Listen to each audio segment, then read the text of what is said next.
I'll make the first statement and you make one. Yeah, obviously, incredible win and crowd, incredible atmosphere in here. So uplifting. And,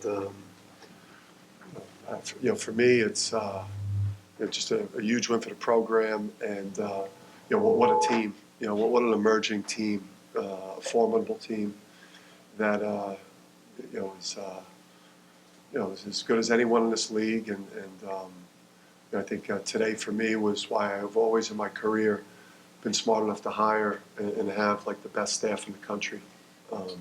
This guy's one of the best. He's one of the best associate head coaches in the country, and the rest of the staff, Luke and Tom, and just did an unbelievable job here. But smartest thing I've always done my whole career is recruit incredibly talented young men with unbelievable character that gutted that game out, and then hire the absolute best people that I can, the best coaches in the country to work with me. And this guy next to me, I can't say enough about how unbelievable this guy is at his job. Thank you. Thank you. Appreciate that. Yeah. Ask either one of us, just please. For both of you, if you don't mind, start with Kimani. Being in the bowl, could you describe what the arena sounded like and felt like and what that meant to you? And Dan, if you could share, if you could hear and really feel what was going on in the arena from wherever you were watching. Yeah, I guess I'll start. I was out there a little longer than you. I think I experienced it, right, a little bit better than he did. But no, it was an incredible atmosphere. I mean, this is why we all came to UConn, including myself, every kid that we recruited, every staff member, obviously coach, reason why he came back to this place. This is an unbelievable place when we can get it rocking like it was tonight. Yeah, I mean, there's been a lot of discourse about, obviously, where we play and, and the advantages at both places. When this place is packed like that, I mean, we end up getting the best of both worlds when the place is like that. For me, back there, it was surreal. Played out much better than the Tulsa game. Maybe that experience. For me, there was a delay. So I was closing my ear. I was trying to close my ears because I would then, as the shot would go up, the crowd would react. So I spent most of the time just closing my ears while I was out there. The place was unbelievable, like a gladiator, like the Coliseum. But it all felt like gladiators. Marty, that's not a scenario I imagine you ever could prepare for, right, or plan for. So you're in that situation, Dan is off the court. How do you keep your composure, get your team to keep their composure in a moment when it could easily have gotten, out of control?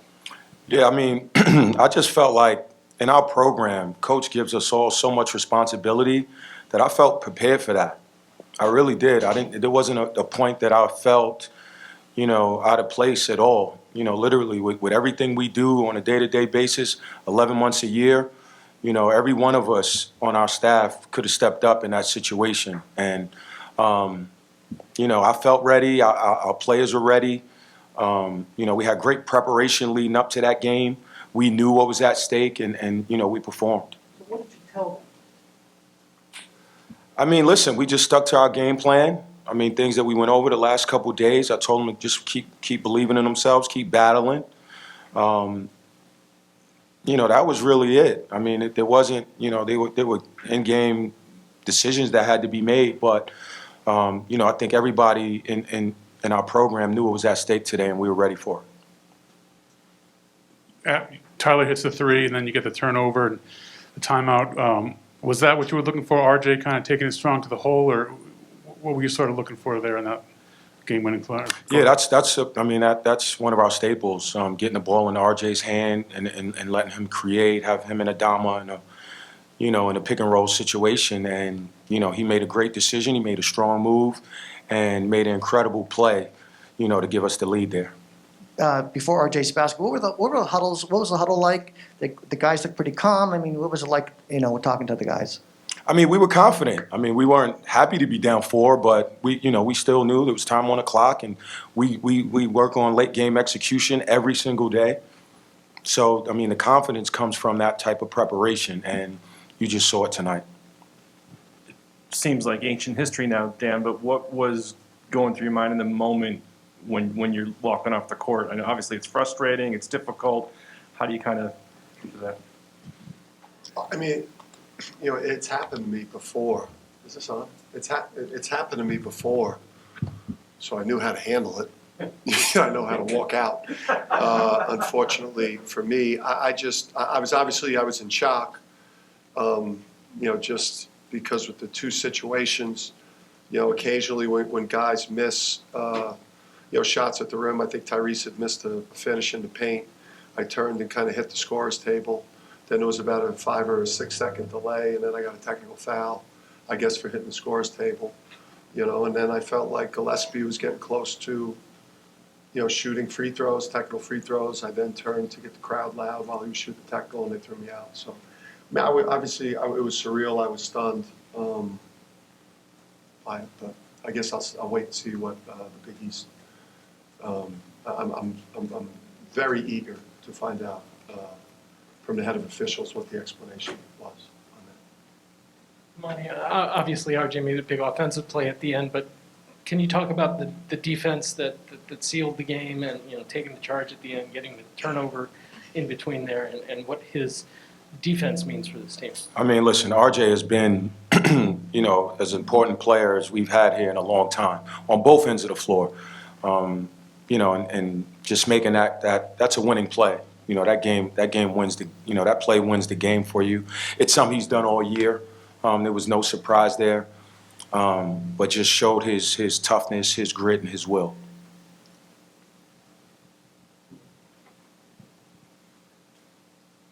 For both of you, I guess. But Dan, you talked about how Adama kind of learned more after that first game against Eric Dixon, and he played like a man kind of possessed today. What did you see from him and just what he was able to accomplish to help you guys? Yeah, he wasn't letting that happen to him again. I mean, he won that matchup convincingly today.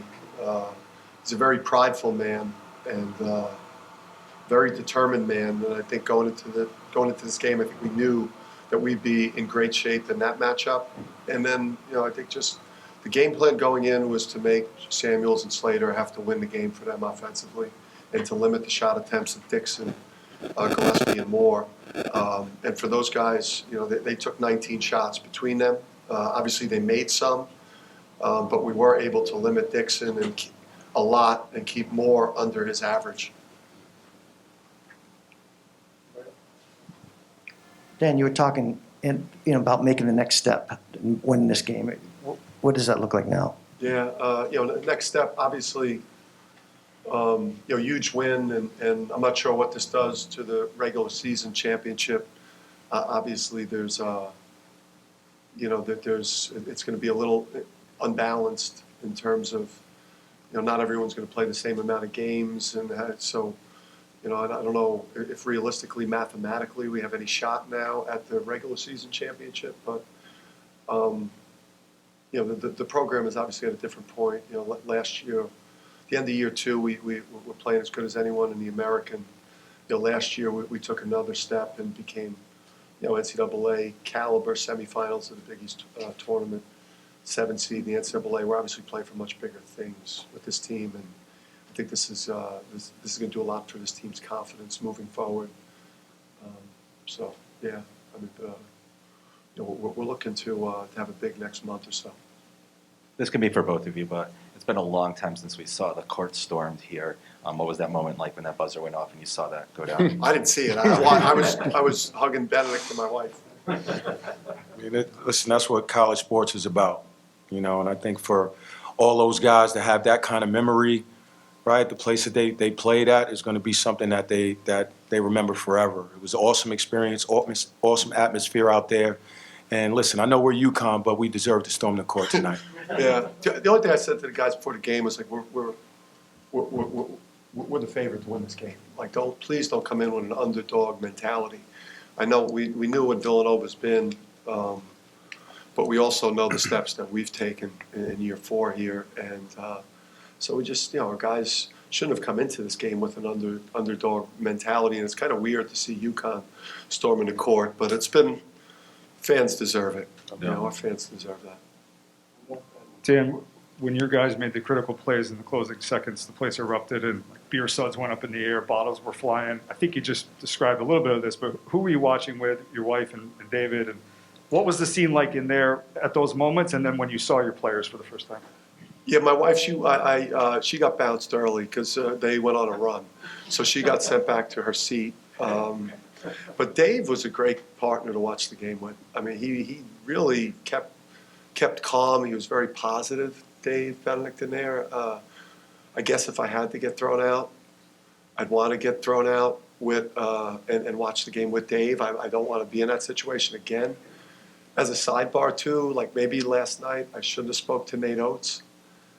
Like I talked to Nate last night, Kimani, and he talked about getting ejected in the Mississippi State game when they were down 7 and they went on like a 20-5 run.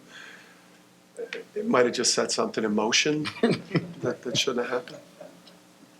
What'd you say to the team? I waited for everybody. I mean, I was dying to get out there on the court. I mean, I asked Dave multiple times, can I go out and slap the Husky head? Can I get out there, please?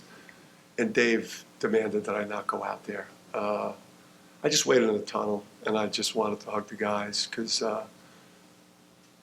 we love these guys. I mean, we're tough on them. We're demanding. We're 11 months a year. But, like, you build such a close bond together with these guys. I mean, they deserve that moment. I mean, these players and the staff I have, they're so unbelievable. They deserve that, and I just wanted to hug them. I think Kimani hit his head because one of the other things that the XL Center has got to do in the renovation, whenever it happens, is they got to raise like that walkway coming into the locker room. Because Adama did like a chest bump with Kimani. Kimani hit his head on the ceiling. He's got a big ass knot. If you have pulled better wireless too, it would help. Yeah. Dan, if there was a rock bottom before you got here, it was when Villanova came into this building and built a 70-31 lead, and the crowd was howling. It was a mausoleum, booing. Yeah. And then you look at tonight; they stormed the court. I mean, do you kind of see this as the culmination of everything that you came here to build? Yeah. That this is what you came to bring back. Yeah, I think it was like the first team meeting, Kimani, if correct me if I'm wrong. Yeah. Like literally the first team meeting we had with the players was a possession in that game. Like Villanova might have gotten 5 offensive rebounds in a possession. And it was literally how we started our first team meeting for the first individual workout and then the first practice before the season. This is who we're not going to be. You hire a great staff, you recruit the type of players that we have here that are high-level talents and high-character guys, and this is where we're at in year 4, and it's only going to get bigger and better from here.